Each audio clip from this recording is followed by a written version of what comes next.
community around social justice, but not just social justice, but social intervention. So I focus on reducing violence, increasing educational attainment, and making sure that we can produce healthy and sustainable relationships that can sustain our families and communities. So all of my work and everything that I've been doing for the past 30 years has all been about having safer, more prosperous families and communities. Wow.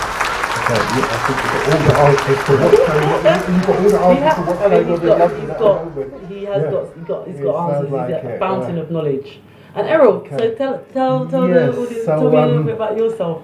Yes, so my name is Errol McGlashan, as you know, yes. And affectionately, well, I like to say affectionately known as Uncle Errol, because of my age. I'm usually older than a lot of the people on the poetry scene, and I call myself a spoken word artist. When I say spoken word, I'm not just talking poetry though, I'm also talking public speaking, stand-up comedy, which I've got into lately, which get ready for that, and yes, and anything where words are either eloquently or educationally spoken, you know, so I'm someone with something to say, and it seems like people are more likely to listen to me if I can craft what I'm saying, and I use spoken word to do that. And you do that very, very well. So one of the most prolific spoken word artists. When I first started performing and I watched you, I was actually like taken aback. You did your piece, The One Drop, about Stephen Lawrence. About Stephen Lawrence, yes. And I was known for that. Totally blown away. Totally blown away. Whenever there's a slam going on and I think I'm going to lose, I just pull one drop out of the bag, you know what I mean? Because that tends to get the people. And I wrote that at a time, you know, it was heartfelt. That could have easily been me. You know, that could have easily been me. I spent my adolescent running away from skinheads, you know. I went to school in Hillingdon and there wasn't many black people in the school, so this is why I'm so fast. Okay, thank you. So as you can see, we've got two amazing guests. It's going to be definitely an interesting show. I'm sure we're going to have an interesting debate later on when we get to our talking point. So Twilight, how would you prefer to be referred to? Twilight? Yeah, just call me Twilight. That's what. Where does the name come from? This is my parents gave me that name. It's on my passport, it's on my driver's license for everybody that want to know. Yes, that's my actual name. And the name is two words put together. The word twice is in TWI, and then the word knowledge, which is reflected in most of our books of faith as knowledge. So it means twice the knowledge of those my age. Wow. There's a dark side and there's a light side. And the reality is that in relations to how I grew up, I had peers who couldn't sometimes see what I could see in terms of what was going to happen in terms of the violence and crime and other things in our community. So in some cases, people would say I had the foresight of the elders, but yet I didn't have the experience to walk in the light with the elders. So I straddled this line between day and night, and that's my place. Well, they named you. Obviously, they didn't know the man that you'd grow up to be. But it seems that they could see into the future because it's a powerful name of what our purpose is in life, and I think that's what it was for me. I became a translator. I was able to communicate what the elders were concerned with, but I was also able to get the elders to understand what me and my peers were going through, because they didn't understand NWA and what was later called gangster rap. They thought that it was a negative influence in the community, and I had to address that. But not only me, others had to address it as well. I had the opportunity to work with artists in our community and help other artists from other parts of the United States, particularly Chuck D, because he mentions me in his book, Rap, Race, and Reality. He quotes me in his book, and we're talking about, you know, in my conversations with him, Sister Soldier, and others.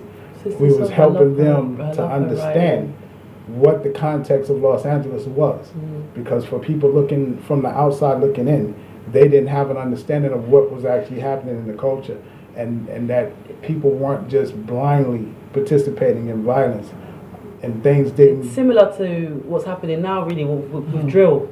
Yeah, you get. I mean, in the press, because it's a difficult debate. Is it music or media reflecting reality, or is it reality reflecting media? It's a bit of a cycle, but the argument a lot of the time is what we talk about is what we're living. Well, you know, I got an acronym that I use, which is RAP, which is RAPPP, a reflection of actual people, places, and practices. And my understanding from Kwame Ture is that culture comes from the people. Artists don't create culture, the people create culture. So even when there's a catchy phrase that's going around, it's the people that come up with that first. The artist hears Say it. no more. You see, you see it. You see the language, and, and then you see it reflected like on billboards and the little things that they say. So yeah. And the other thing about culture is that if a people are living in a culture of oppression, then if they're under a culture, if they're experiencing oppression, then naturally their culture should be a culture of rebellion. But when the culture is not one of rebellion, and that says that the people themselves have lost who and what they are. Their human spirit for freedom and freedom from oppression and freedom from exploitation has been lost. They've been beaten down so far that they can no longer see that they should stand against what's happening to them. They'd rather just try to make it work where they are. This is all I got. This is how this is, and I've had students say that like this is how I live. This is how it is. So why am I going to try to change when, regardless of what happens, I'm still going to be treated the same way? And I try to push through that. Well, no, you can change the mold. You don't have to go into that mold, but it's difficult with everything that's going on around them, I suppose. Yeah, I mean, when you live in a society that has very little positive to say about your cultural background, your heritage, and then also hides very critical information about your ancestral past, your ancestral heritage contribution to civilization of the world. You know, we've contributed all of this stuff to civilization. We kind of touched on that last week, and we were talking about in the talking point, Glasgow University saying they're going to pay reparations, and we were looking at that. But then one of the guests, YA Poetry, was saying until you actually look at the history, acknowledge, and give the facts to those young people, it's not going to change. Well, this is the thing that we end up with. You know, how is it that we have young people now? When I first came to this country in 1994, and I would ask people where they were from. You know, it was my first time in the UK. I knew that there had been black people in the UK back when the American and British war took place, because a lot of the blacks that fought on the side of the British came back to Britain. And a lot of people, and they lived here, and this is a few hundred years before Windrush. And I didn't know about the Windrush generation. So as I was asking people about where they came from, and people would say that they were either West Indian, or they would say they were African Caribbean, or they would say that they were from where their parents were from. They were Ghanaian, Nigerian. But now we have a generation that says I'm Black British. And I asked, and I study and learn from our great minds, individuals like Amos Wilson, Francis Wells Cressing. And one of the things I'm aware of is that the label you put on yourself is a reflection of how you see and how you're looked at in the world. And in the context of the African experience, and I'm just saying in the African experience, British has not been positive, and nor has Black. And now you put that on yourself, and you call yourself Black British. That's what I would describe myself as, Black British. I call myself Black British as well, and opposite to you, I don't see it as a negative. There's lots of good things about being in Britain, you know. There's so much that you've said there which I want to address. I wish I had that pen, because I'm getting old and the old pedagogy gets a bit groggy, as I say in one of my poems. But yes, you know, when you was going back, when you was talking about the oppression, and that when people feel so oppressed that their natural state is rebellion, and it should be, yeah.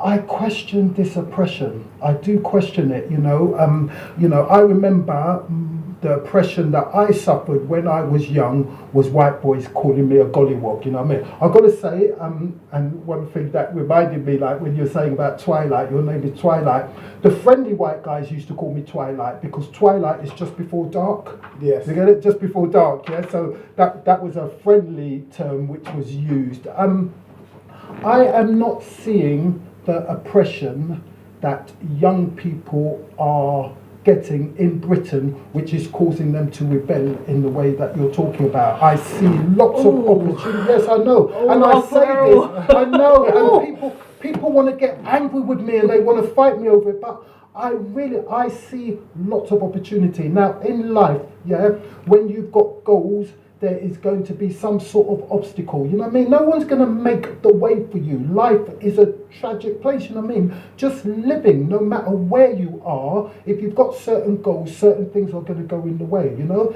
I just think, you know, if I'm ill in this country, I know I can go to the doctor, I can go to the hospital, I'm going to get an operation, you know what I mean? I'm going to get operated by the best people in the world, you know what I mean? They're going to do their best to help me get better, you know what I mean? Cool. Education is everywhere. Nobody's stopping anybody from learning anything. You can go and do it yourself, you know?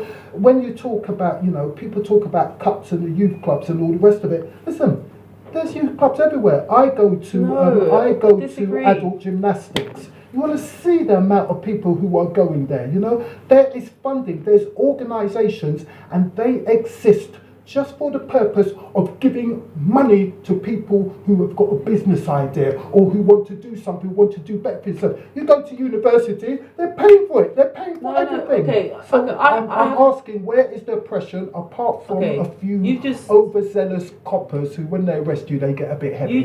I'll give you one example. You just mentioned universities. There's universities everywhere. You can get education.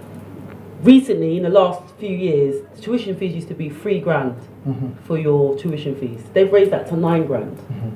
Now, if you 10 years ago, it was free. And it was free. Now, what that does, by placing that monetary value on it, it excludes. Now, if you look at our society, from where you're sitting, you think everyone's got the same opportunities. I think it excludes people coming from another country who haven't got that money. No, it excludes people who haven't got enough money. Because $9,000 a year to pay back. There's a student loan. Yes, there's a student loan. I don't see the coppers side. And please, if I interrupt you, please stop me there, because I'm quite. I like Uncle Errol. Sometimes I have to, because this is the common way of speaking. Everybody speaks how you're speaking. These are the views they have. I like to challenge it. Let me just talk about the student loan thing, right? I went to uni, you know what I mean? I spent 3 years, I'm so indisciplined that they kicked me out 3 times, you know what I mean? So I spent 3 years, I spent 3 attempts at just completing, and I never completed. They sent me a bill the other day. It was ridiculous. It was 30 odd grand or something, you know what I mean? I'm never going to pay that. And number one, I know I'm never going to pay it. Number two, there is nobody knocking on my door taking my stuff away in order for me to pay it. Nothing's going to happen. You only pay it if you're earning a certain amount. If I'm not earning that amount, they can go and whistle. Now, I'm not encouraging everyone to go and get into debt and all the rest of it, but what I'm saying is, in this country, there is no one knocking you over the head to get that money. It's not a level playing field. It never is. Nothing's level. But what we're saying is, if nothing you check, is level. if you go back and look, if people are starting running before other people running, you're going to have more money, aren't you? So people are in a financial position that other people aren't. Now, if your family has been oppressed, and if you go back and you look at history, and you're struggling, your parents are struggling, you're coming from a family that doesn't have a lot of money, the likelihood of you being able to get into university is minimised. There are more and more people with this widening diversity and participation. There are more and more people going to university than never before. You always hearing about these people. I'm the first person, or I'm the second person in my whole family, generation of family, who's going to university. When I was young, university was never spoken about. They used to speak about prison. I grew up in Care, they used to speak about prison, you know what I mean? I was told the statistics, you're 5 times more likely to go to prison than you are to university. These statistics were given, you know what I mean? But nowadays, university is spoken about at school all the time. It is expected almost that you're going to go to university. You'll have to cut in. You'll have to cut in seriously, because he will keep going. Permission to put your hand over my mouth and everything. If I could, I would. The National Office for Statistics, say that when we go through the secondary school education, and we come out of secondary school, that we will be less likely to achieve what our white counterparts achieve with the same level of education. Now, if we go to further education, that worsens about 20%, about 15%. And in that university, it worsens even more. The gap becomes even greater. So in actuality, the more of us that go to university will find ourselves more socially and economically excluded than if we just left straight from secondary school and went straight into work. But even when we want to go straight into work, it was reported in The Guardian, I think last year, within the last 18 months, that more than 50% of African heritage young men in this country are unemployed. And they left school with the GCSEs. They have the grades, but they're not getting the jobs. So there is something wrong with the system. I don't deny that there is racism. And the current government, Theresa May, when she was the prime minister, commissioned a report. And the report that she commissioned was about how people of African heritage are being engaged with in the UK. And there was underachievement right across the board, and it was recognized by the conservative government that they were not performing, they were not meeting our needs, they were not providing for our needs, and we were the ones to be at the bottom of the totem pole, pretty much right across the socioeconomic structure of this country. And that's not only here in the UK; it's the same in the US. It's the same in France. And it's like, if it's the same in France and it's the same in Holland and it's the same in the US, then what is it that we all collectively have in common that we find ourselves having this very same experience? I could live in the housing estate in Los Angeles. We call them projects. Yeah. I live in the projects. I was in Brazil, in the City of Gods, yeah, in the favelas, with the young people there that was my age that had come through their gang experience in Brazil, and we were having a discussion about where they lived and where I lived. And I was showing them pictures of where I live, and we were talking about, they were saying, well, at least they give you guys, social housing in Los Angeles. And I said, well, look, this may be what you have here. The houses are made out of irrigated, steel paneling and bricks and whatever you can find. I said, but at least you know that water over there is not good. At least you know that the steel that you use or the bricks that you use, what's actually in it. I said, but we're living in homes where there's asbestos in the walls. There's lead-based paint. There's galvanized steel pipes. So when we turn on the tap for drinking water, rusted water comes out. I say, but the perception is beautiful, and it's a place we should be proud to live. And that's the kind of thing that I'm talking about, is that they offer us an illusion that things are okay. And for some, it may appear that they're okay, but let's say you actually want to leave the country. Let's say you actually want to go and restart or reconstitute your life in a different part of the world. They have the ability to snatch you back or prevent you from going on the basis of the debt.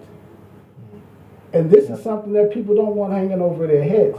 And so when you talk about oppression, if I can't go back to the Caribbean, if I can't go back to Africa because I got a debt to this country, I can't live there and make a certain amount of money because they want me to give them something or pay back something to them, or I was late with a payment, they can change the rules at any point in time.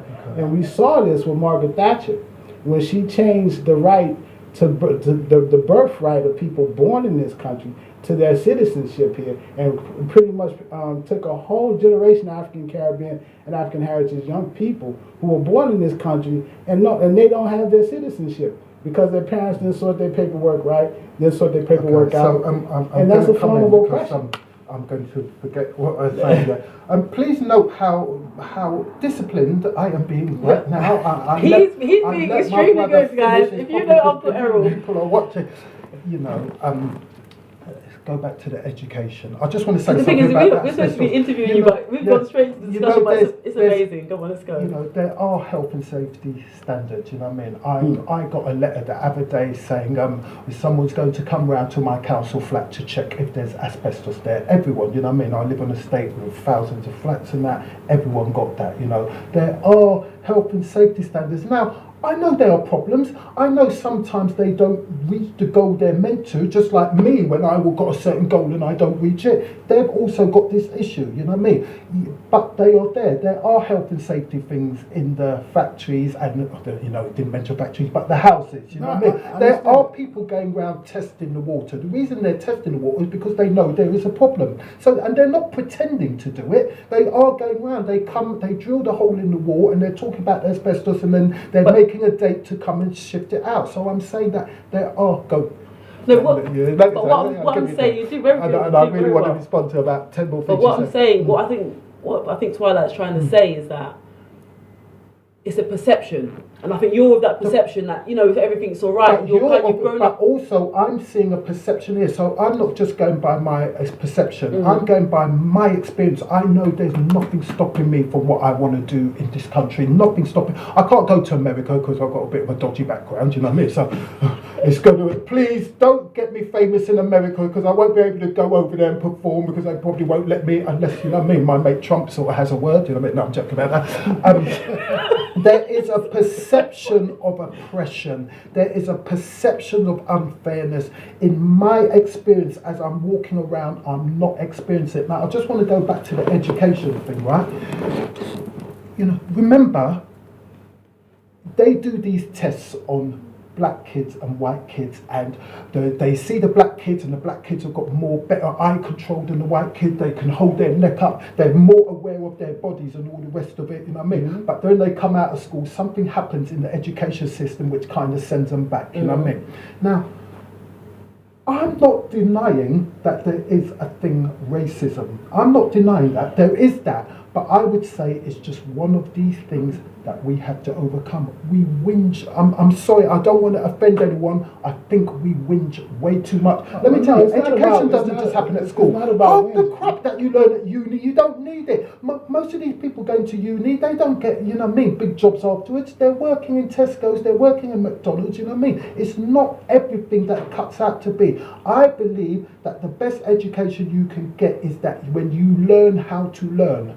I mean, I used to work for London South Bank University. I used to work for an organisation called LLU Plus, London Language and Literacy Unit, and we used to teach learning styles. And we used to say to parents, listen, you are your children's first teacher. I mean, not the school, you are a partner. Do not expect the school and the unis or whatever to teach your children everything. Okay. You learn it in life, you learn it around the dinner table. The whole curriculum is on the dinner table, you know what I mean? So, you know, this idea of it not being fair because black people, I tell you what, every uni I go past and I've performed in unis, there's blackheads everywhere. I'm not seeing what you're saying. Let him respond. What I'm saying to you is this. You definitely gave me more time. There's an organization that I'm aware of, and it's called A Tribe Called Progress.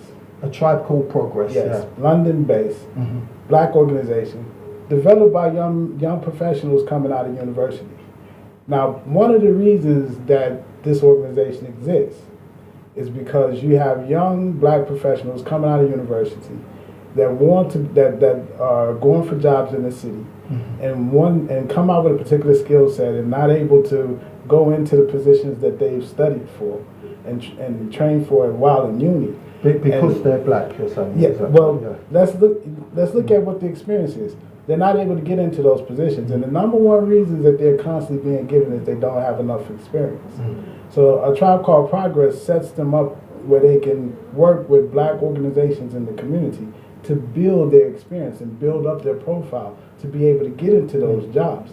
Now, when I hear that, I'm aware that when the Windrush generation came over, a lot of people came over as engineers, but we reduced the bus drivers. A lot of people did set the very same exams in the Caribbean. Yes.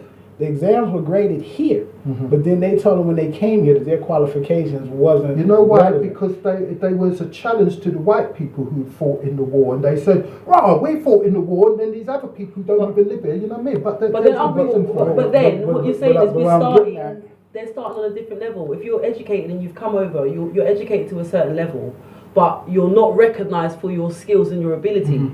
So I'm coming over as a doctor, I'm trained, I've been working back home as a doctor, but over here I have to come and I have to work as a as a porter in a hospital. Okay, so my so now, question so is, now, what do you so do now, about that? Errol, I'm not earning enough money. Yeah, yeah. I'm not able to establish myself. I'm not able to buy my house, and I think that the older generation, they did much better in terms of being able to buy property and build. But what I'm saying is, in terms of establishing yourself financially, you're behind, and then that passes on to the generation, and that attitude is also still there. You see, I would respond to that by saying, as I've always said, there is always going to be some sort of obstacle to do the thing you want to do. Now, this person who was a doctor in Jamaica, a mechanic in Jamaica, and then he comes over to England, and his qualifications are not relevant. They ain't going to make him be no doctor or thing, which I don't believe. If you're a doctor, you're getting on the books. But anyway, No, you know, I know. Sometimes. No, because I can't accept that, because you're dismissing history. No, I'm not dismissing it. I'm saying dismissing that it does happen, yeah? So people come over here with qualifications, their qualifications are worthless over here. What's the choice? Do you whinge? Do you complain? It's not fair, or do you bloody go back to school again and get the qualifications which they want? The older generation get the didn't. qualifications what they want. There's so many black doctors when you my main Thomas point. Hospital. There's tons of them. My main point is this.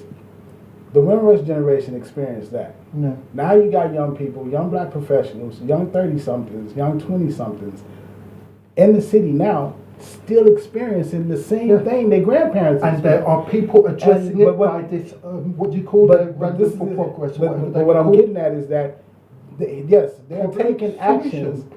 They're taking actions to address it. Yeah. But the problem is that each generation that's hit with that is suffering a stagnation. There's no progression. There's no progress. And with that stagnation comes other effects upon our communities and our families. Do you think black people have progressed in this country since the Windrush rate? What I would say is this: the same way that it's happened in the U.S. Yeah, I can show you Puffy, and people say we made it. I can show you Dr. Dre, and people say we made it. I can show you black MBAs, professionals working in Fortune 500 companies, and people will say we've made it. Yeah, and when these people are wheeled out in front of us, this is a part of the problem. And the reason why is because that's racial showcasing. They put someone up to say, look, it's way better. It's way better. It's nothing like what it was. And when you go back and you actually look at that history, we had Paul Robeson before we had Sidney Poitier. And after Sidney Poitier, we had Denzel Washington, and after him, Wesley Snipes. There's always been black professional actors that have achieved. They went in and they fought, they got in, and they achieved. Yeah, but when you look at how many of our people that are going through that process and how many of them are being excluded and barred from that process, it's still disproportionate to the status quo. From the beginning, I've said that it's not equal. And so I would say life is not equal. We cannot get anybody to say, look, let's just make a flat playing field so that we can all start in the same place. We can't. Some people are that's not what I'm saying. Better. Okay, so I'm missing the point there. What I'm saying to you is that we're constantly experiencing a state of arrested development. We feel that we're moving, but we're standing still. And the reason why I say we're standing still is because I'm a student of history. And so when I look back over our history and I see what jobs and roles and positions we played in the past, I can see those same jobs and roles that we played in the past upgraded or polished up or presented in a different package in the present. And then I looked forward for the future, and I see the future is not as bright for those who are coming through now. How can I say that? Because those who are coming through now, 50% of the young black males can't find employment when they leave education. We don't have enough black entrepreneurs in this country to hire all of our black youth. So we have to rely on the dominant culture. But the dominant culture is not hiring them. So if we want to start a business, then what do we do to get the money to start the business? We have to go to that same dominant culture and ask them to invest or put our business plans to them to invest and allow us to build institutions. And that's not happening. Even for those young black professionals who have developed those kinds of things, they're not finding the seed money. So when we say these things, I'm not saying it as a figment of my imagination. It's documented, proven evidence. Now, when we're not able to get enough people employed, what does that do to the quality of the family? What does that do to the quality of the household? What it does is that in my household, me and my wife both work, yeah, and because we both work, we're able to earn money that allow us to engage our children in what we call concerted cultivation. It's a form of parenting, where you actually take your children through a process of guiding their lives in a particular direction, yeah. And then guiding their lives, you also provide the tools for them to be able to develop their interests and also learn about new interests. My children travel, they're well read, they both read at the top of their age groups when they was coming through school. My daughter's just now going into secondary school. She plays the violin, she goes to Brit school, she sings, she's a mathematician, she's performing. And what do you contribute? But that's due to privilege. They're in a position, the financial position to ensure. We're in a financial position to do that. But I'm also aware that I am in a limited number of individuals who can do that. And there's not enough people in the position to be able to do that. What's giving you but the at the strongest same position time, to do that? Because mummy and daddy are together pushing the kids, you know what I mean? A lot of the situation here I think it's more to do with dad not being there, more to do with the economic thing, you know? Let me tell you, right? They'll give you money if you don't work here. But they'll give you money. But listen, tell you last but even when they give you money, the money comes with golden handcuffs. Huh? Even when they give you the money, they come with golden handcuffs. Now, what do I mean when I say that? What I'm getting at is when you have poverty, you have not only poverty financially, that poverty leads to a poverty in your diet and in terms of what you eat. And what you eat affects your mental acuity, and you can't perform well in education. Let me tell you, right? Let me finish. It's not true. What you eat. And then people self-medicate and they start to take they start to take the drugs. Lack of discipline causes that. Nothing to do with lack of money. You know what I mean? People have money and they'll eat junk from McDonald's rather than going home and cooking up some proper food, cooking up some proper home food and that. They're eating McDonald's, they're eating junk, they're being brainwashed by watching on television. Hold on, let me do you know how expensive it is to buy organic food?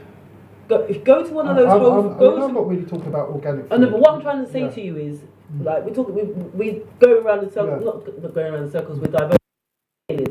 Go and buy organic food. Go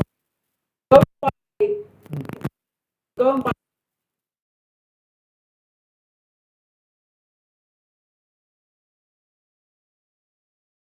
And the chicken. And if you're on a list to buy food, which affects your diet, affects your mindset, affects your health. No. But because you don't have the money, you're not in a position to do it. I'm in agreement with that. That if you buy junk food, okay, it's going to be damaging for your health. It's going to affect your thinking skills. And I'm agreeing with lots of these things. Yeah. What I'm saying is that it seems to me that what we spend too much time doing. I'm saying there are things happening which should not be happening, yeah? You know what I mean? You've listed a load of them. They should not be happening. We spend our time, and when I say we, I'm not just talking about black people, I'm talking about anybody who moans about life, you know what I mean? We spend more time moaning about it, blaming people, blaming things, blaming concepts, rather than thinking, okay, my family's got a poor diet, what can I do? What's in my power? Let me finish. Because I haven't spoke for a long time now. Let him go. Let him what's in my power, what I can do. You know what I mean? So there's me, I'm trying to feed my kids. I think, I could go out and just get a load of that chicken, which ain't chicken, by the way. Anyway, that's another conspiracy theory. I could go out and get a load of that chicken from the takeaway and that, and it's going to fill their belly. But I know it's not feeding their brains properly. It's not feeding their bodies properly. It's going to cause problem later. What's in my power to do? If I know this, what's in my power to do? Surely I'm going to start saying, right, what we're going to do now, we're going to start getting jacket potatoes, we're going to start buying carrots, we're going to buy them. I'm not talking organic stuff, just the stuff which is in the supermarket, is cheap enough, and go home and cook that thing, you know what I mean? put it in your box for your children and make sure they're eating right. The problem is that they're being brainwashed by television, by their friends and all the rest of it. It's getting chicken. You know that stuff is addictive, yeah? You know the chicken, they put that stuff on it, you know what I mean? And if they didn't put the stuff on those chicken nuggets, kids would spit that out, you know what I mean? They put something on it to make it tasty. So what I'm saying, Twilight, I just want to ask you a question. Okay, but I just want to make my point here is that when things are not right, when there's things going wrong, there's two avenues you can go by. You can say, what can I do to make this better? Just like the example that you gave about, you know, these black university people, they're coming out of uni and they can't get the positions they want because they haven't got the experience. So that organisation put together an organisation to give them the experience. I would say that is going down the correct path. Or you can moan and say, no, this ain't right, this ain't right. And I've got to tell you, going down that path is death. Going down that path, this ain't right, that ain't right. Look, here's a statistic to prove it. Here's the thing. And let me tell you, you make that become your reality. When you know, it might be a statistic, it might be true, but it might not be affecting you personally, but you will make that your reality. And I'm going to give you an example of this, yeah? I grew up in care, and I gave an example earlier. I was told that I'm 5 times more likely to go to prison than I am to university. I was a bright kid, you know what I mean? Like, my mum couldn't read when I was very young. I used to read all her letters before she had enough of me and put me in care, you know what I mean? You know, I was a bright kid, you know what I mean? I should have gone to university. But no, somebody told me the statistic of me more likely to go into thing. It becomes a self-fulfilling prophecy, you know what I mean? If you are told these things, if you know, that's the mentality of it, and you go down that path, you know what I mean? So I'm saying take responsibility. But at the moment, like, we were going to go on later, I'm not sure if we're going to have time now, but 58% of people in prison were excluded from school. Yes, there's a good point so here. Now, there's this the is PRUs, and they're responsible for a lot of the stabbings, yes. And this is what I'm saying, but if you look at those statistics and work backwards, 58%. So that means people who are excluded from school end up going to jail. Okay. And then you go back a bit further. People that go to jail often were in pupil referral units. Can I just say something more here? Don't you see? They actually plan how many prison spaces they're going to need from how many 14-year-olds are in the PRUs. They actually do that. That's how they plan how many they're going to need. Can you see though? Because the points that you're giving us is like almost evidence for what we're saying, because the way that the system's set, for example, so the system is bad. They've got new laws. They've got new laws coming in to make. Should we change the system? They've got new laws coming in to change, for example, the behaviour policies of schools. They're going to make it hard. Like leaked Tory papers are saying they're going to make it a lot harder, and they're going to have policies where teachers can, use reasonable force. I work in the police, so I know what reasonable force means. Like you can restrain, you can hold, and they can take phones, they can confiscate. Like there's a school, the Michaela School in Wembley, which did really well in its results, but it's very, very, very, very strict. No talking in the corridors. No this, no that. Now what happens is they bring in those rules that are very, very, very rigid, and then a lot of the time, a certain group, especially young black boys, are the ones that suffer because of that.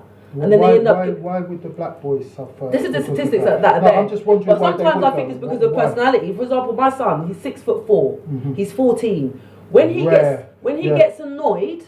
Yeah. And he starts, that's intimidating. He's intimidating. He's not trying to be intimidating, but people are intimidated. Yeah. So what they do is they refer to their policy. Do you know what his behaviour? He's being difficult. They're scared, and they'll use their policies to protect themselves. So then what happens is he gets a record. He's got a long, do the little My Child at School. Each day they log his behaviour, and they use that. He'll get into one fight, and then they'll refer back to his long list of these little things that they've been marking off, and then he'll be, okay, we're going to manage move you or exclude, which is the same thing, parents, it's the same thing.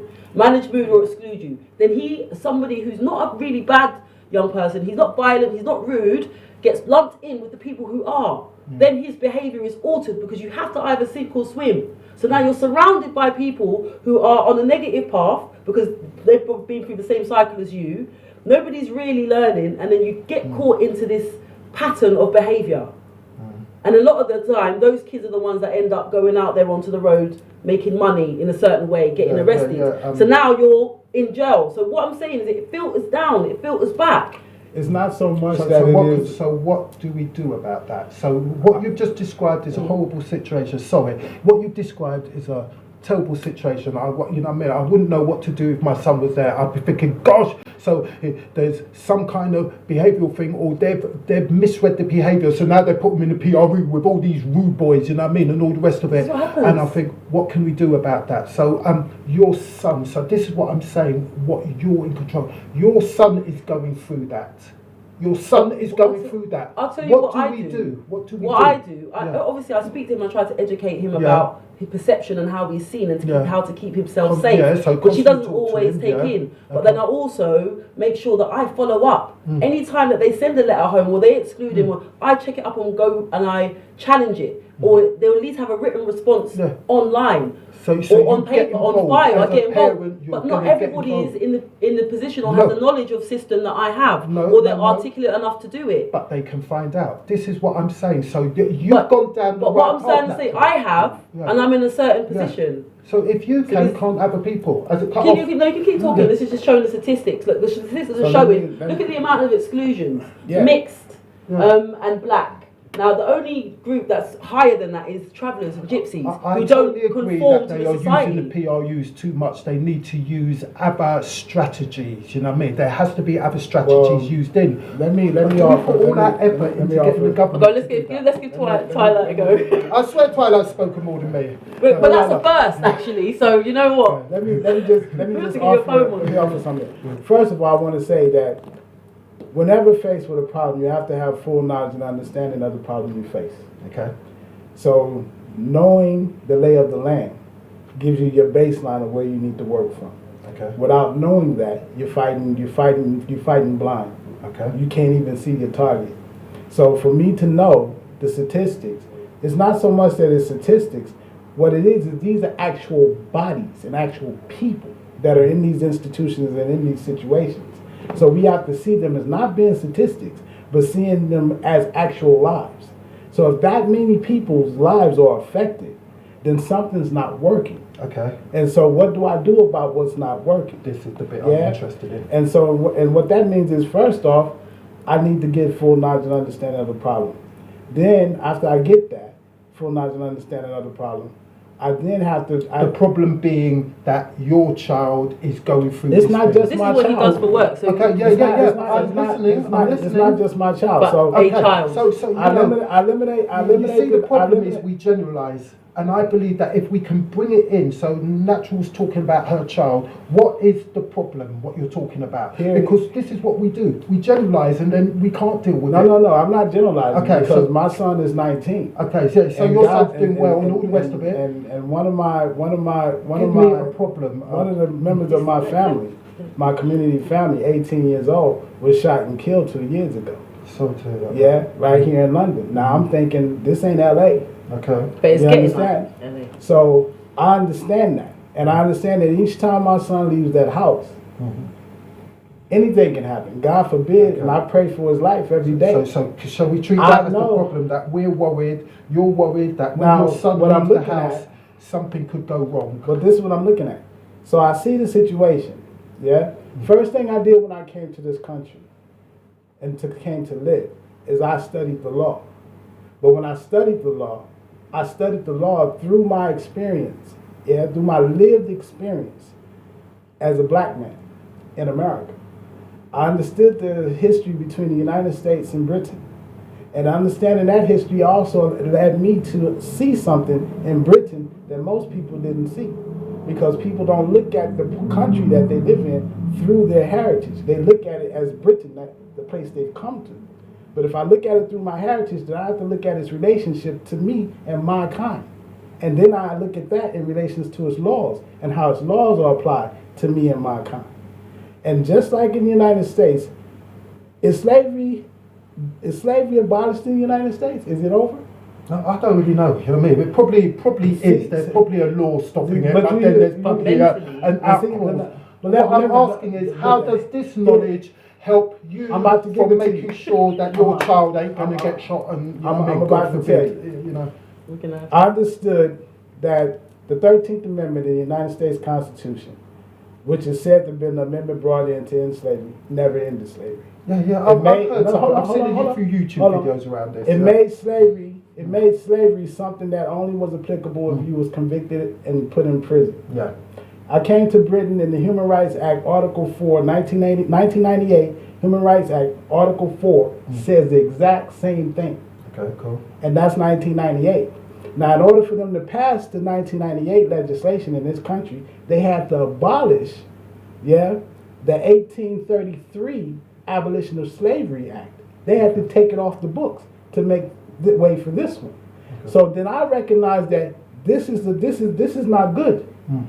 That there's going to be difficulties. So they could legally slave people if they want. And then I also looked at how many of our folks are in prison. Enough. Yeah. And then I also looked at what was happening in 1996 when they brought in the Mental Health Act, and how many of us were subject to the Mental Health Act, and how sometimes even mental health practitioners misread and misdiagnose all that our stuff folks. How they refer to our women as being aggressive when they're being assertive. Yeah. I've seen it when they're just explaining something. They say, why are they arguing? And they're not. They're having a joke. Me tell you the man, and they're telling you they're doing a joke. Yeah. Yes, Right, I agree. Twilight. So, now, listed a load of things that are wrong. Understanding all of that, Yeah. my job is to raise people awareness of what they don't know. Because people don't know. People don't know what they don't know. Listen to you. They get Give aware. them the skills and the capabilities to navigate this environment without compromising who and what they are. I shouldn't have to ignore what's happening to other black children for my child to succeed. Definitely not. Because just because my child is succeeding doesn't mean for you to get to the bit where how all that helps you be less worried about your child when he goes out and God forbid something happens. I'm giving the education. I'm educating people. How does him knowing about the Fifth Amendment help him with that? Minimum, like in a more succinct way, understand the situation and learn about it. Educate people about the history and the situation that we're in. Right. Teach them the skills. Improve the mindset, and then that will be our way of moving forward. But if we don't look back, eliminate the negative feelings and thoughts. Listen, I've got a much easier. We're gonna have to close down. 3 steps. Let me give. Let's lock ourselves Can we in. finish this off and then we do a poem? Because we are running out of time. Everybody at home, I'm going to give you 3 steps. Eliminate the negative feelings and thoughts. Don't get stressed. Don't worry. Establish the facts. See things for what they actually are. And then choose your best option for how to go about tackling those things. If you do not have the skill set, you seek out the professionals in the community and that are around you that have the skill set to help you to achieve what it is that you must do. Get involved in your children's education. The school is an extension of the household. The same way you deal with them at home and you're present in the home, you need to be present in the school. Be a part of the governors, be a part of the parents and teachers association, whatever it is. And just like you would do in the past, we used to do this. Unofficial adoption or unofficial fostering. You see youngsters in our neighborhood that's kind of slipping off the rails. Pull them in and guide them and help them to get to where they need to go. And if you want to know more about how to do that, when Natural give me a chance to do it, I'm going to give you an email address because we're going to be running educational workshops in the community to give people the skills and the capability to do exactly those things. And if you want to stop knife crime, you don't put police in school. That is not how you do it. If you want to stop knife crime, you have to mediate the conflicts. And if you mediate the conflicts and resolve the conflicts, you automatically kill the fear that generates the need for the knife. If there's no violence taking place and there's no conflict, no one has a need to have the weapon to begin with. So when they're talking about bringing police into your schools, we've already had over 30 years of that practice in the United States. And guess what? It led to more people. All it did was feed the school to prison pipeline. You asking for problems. Can I just give a little take on that? No, because we're running out of time. I've got some solutions to knife crime.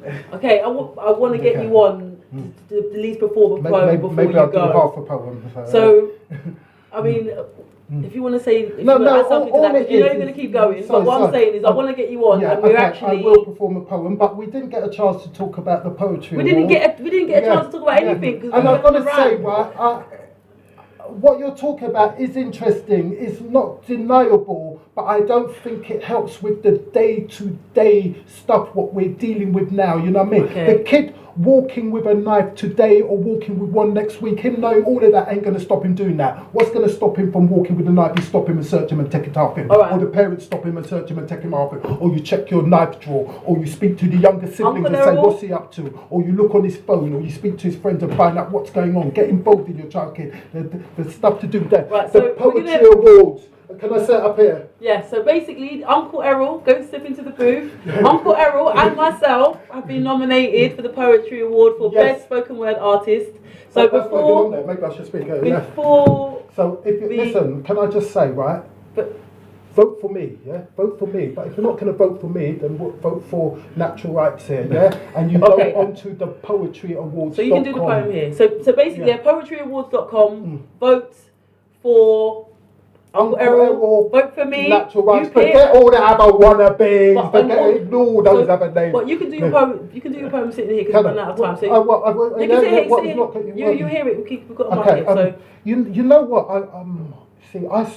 I'm writing a poem about Malcolm, but no, let me do Stephen Lawrence, yeah, because that was a nice poem. You can do it right here. Okay, so I've performed this so many times, so I feel a bit guilty that I need to bang out something. But so it's about the one drop, the one drop of blood that got the killers of Stephen Lawrence banged up. You know what I mean? And like years ago, when they found this one drop of evidence, they didn't have enough DNA to catch up, and then there's probably all this racism, what was going on in the police force, so they weren't too worried about it. You know what I mean? Anyway, the one drop got me thinking about the song.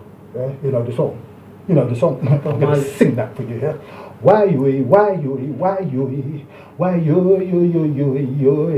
feel it in the one drop. You know that song. We're building a rhythm when Bob Marley did rock steady. Don't you know me? I'm the beat that the drummer did drop. Instead he liquors with a rim shot. And didn't we all feel it in the one drop? When one was dropped into those coloured slots, one drop divided up into racial constructs, but one drop must have got into the melting pot. Yo, tell me where your people from, because we're all freaking mixed up, but check your pedigree and I bet you find that one drop. Well, it was the one drop that decided whether you got a share of the pot or whether you had to leg it from the lynch mob. Yo, you lot, keep up, I'm telling you, even if they found one drop, you were fucked.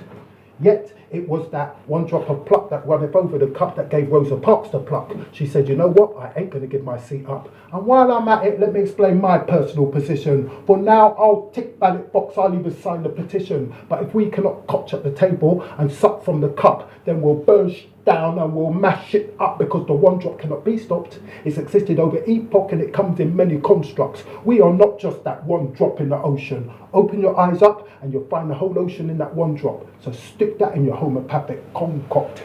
And nowadays I've been immortalised, I've been popularised by medicine, media, CSI. And you want to know why? Well, it takes a little while to unlock my mystery, but every time they spot me, I make freaking history. So, you know what? When they lunged up at the bus stop, that modern day lynch mob, probably all self-medicated, shored up. They were definitely premeditated because they were tooled up. And you know the upshot. Run, Stephen, come on, keep up. If they catch us, we're fit as...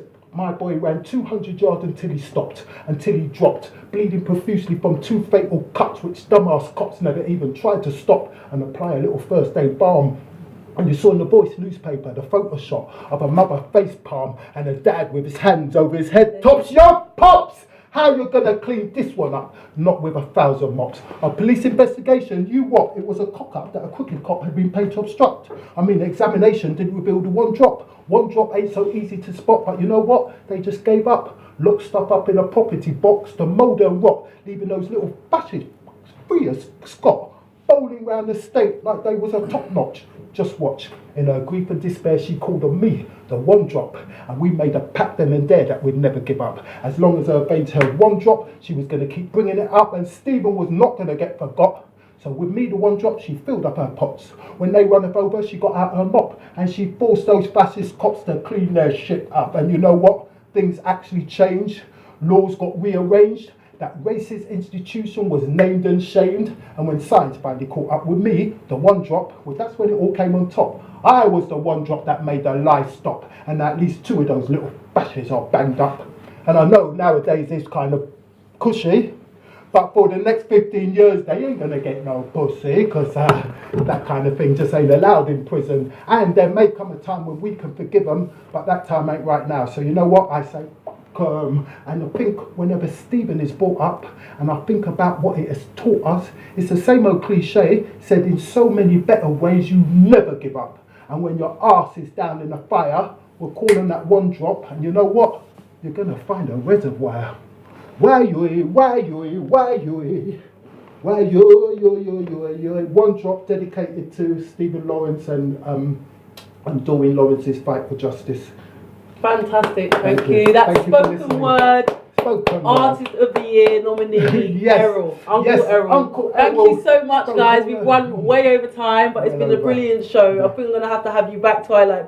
No, Can I man, give the email he said it address? all. Yes, we'll put I the did email get to address say out, half we'll of put what I some wanted to links say. To some of your workshops and to the Poetry Awards. Yes. I'll make sure that's added on. Yes, to and the I've link got to to the say show. there's tons of poetry events, so you know, if you're interested in coming to poetry events, I'm always putting stuff on my page, and my Facebook page. I'm And not really this savvy. This weekend, well, we've got Moetry. What day is Moetry? We're going to be on? performing on Sunday the 8th at an Sunday the event 8th. called Calm. At Calm, and it's during the day as well, so please come along. Can I just say, tomorrow there's Flow Vortex, which is a really good night as well. And Poetry Prescribed on that's Saturday at too. So that's, remember, that's the event that we're going to be performing at with Moetry. and I'm in a film, and there's going to be a showing for that on Okay, Saturday so night as well. it's been a brilliant show. It's definitely been a whirlwind. But we are going to have to call it an end today, I'm afraid. It's really, really flown by. But really, thanks for having you. Thanks for your contributions. Yes. You're welcome. It's been brilliant. Okay. Right. So, good night. Thank you. Right, and another thing.